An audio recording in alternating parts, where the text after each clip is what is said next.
Hi, my name's Jasmine, and you are listening to The Wick Files. When innocence cracks, the truth bleeds through. And today we are covering the Susan Smith case. Some stories make you uncomfortable, not because of what happened, but because of what people failed to see.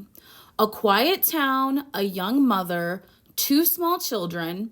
On the surface, it looked like a tragedy that could happen to anyone.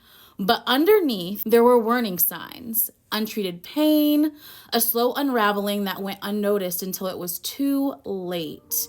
This case is not just about what went wrong, it's about what was missed. Susan Smith was born in 1971 in Union, South Carolina, a small town where everyone knew everyone, but a lot of pain still stayed hidden.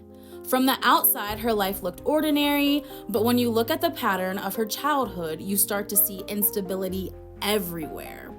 Her mother had a rocky emotional life of her own. She had multiple marriages, volatile relationships, and a home that never really felt steady.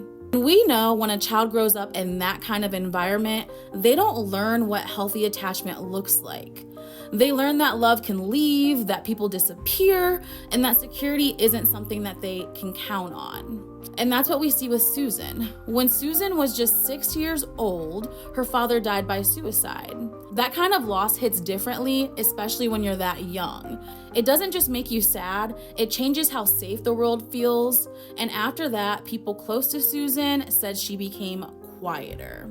She became more anxious, more afraid of being abandoned, and we saw that fear followed her into every relationship she had.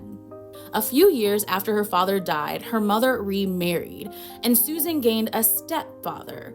As she grew older, Susan would later describe home as another place where boundaries were not protected, and that matters.